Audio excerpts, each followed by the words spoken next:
In Genesis, it's recorded that God promised a son to Abraham, and the reaction of both Abraham and Sarah, his wife, is laughter, but not in joy. They both think they are too old. But God says to them, "Is anything too hard for the Lord?" And then Isaac is born, whose name means laughter, and both of them see the power and blessing of God on their lives. Sometime later, God tested Abraham. He said to him, "Abraham." "Here I am," he replied.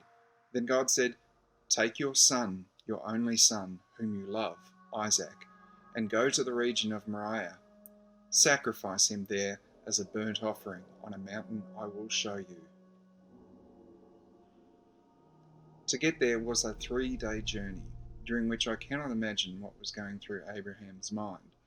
On those 2 nights, he might very well have been looking at the number of stars and wondering about the promise God had made that his offspring would be so many as to be as difficult to count.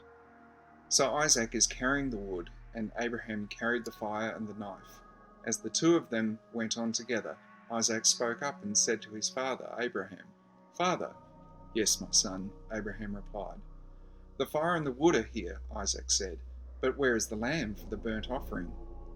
Abraham answered, "God himself will provide the lamb for the burnt offering, my son." And the two of them went on together. When they reached the place God had told him about, Abraham built an altar there and arranged the wood on it. He bound his son Isaac and laid him on the altar on top of the wood.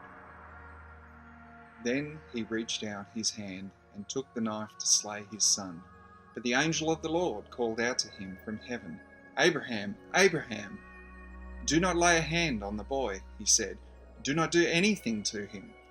Now I know that you fear God, because you have not withheld from me your son, your only son." In Hebrews 11 it says, "By faith Abraham, when God tested him, offered Isaac as a sacrifice. He who had embraced the promises was about to sacrifice his one and only son, even though God had said to him, 'It is through Isaac that your offspring will be reckoned.'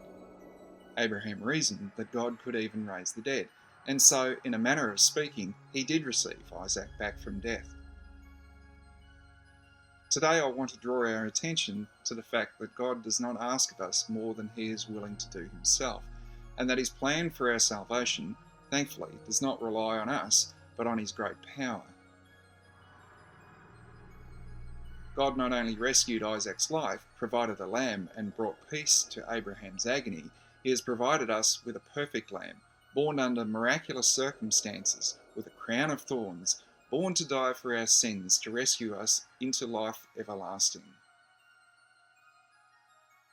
But unlike Abraham, God the Father went a step further.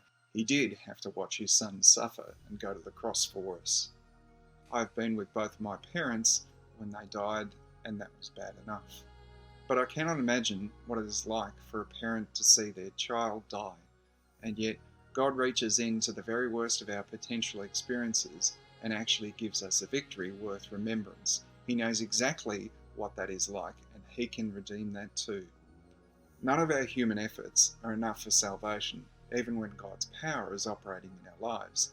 Even the sacrifice of a wonderful promise, Isaac, or laughter. Moses and Paul even wished they could offer themselves once.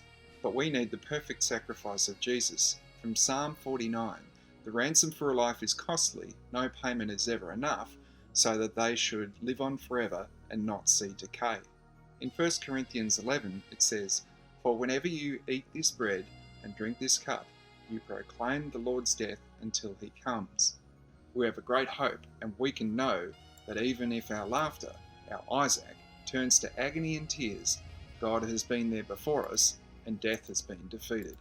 In Revelation 21 it says, "And I heard a loud voice from the throne saying, 'Look, God's dwelling place is now among the people, and he will dwell with them. They will be his people, and God himself will be with them and be their God. He will wipe every tear from their eyes. There will be no more death, or mourning, or crying, or pain, for the old order of things has passed away.' He who was seated on the throne said, 'I am making everything new.' Then he said, 'Write this down, for these words are trustworthy and true.' He said to me, 'It is done. I am the Alpha and Omega, the beginning and the end. To the thirsty I will give water without cost from the spring of the water of life. Those who are victorious will inherit all this, and I will be their God, and they will be my children. We have a great hope that is told from Genesis to Revelation that will outweigh the momentary troubles in this world, that Jesus told us we will have. Let us commemorate what God has done for us.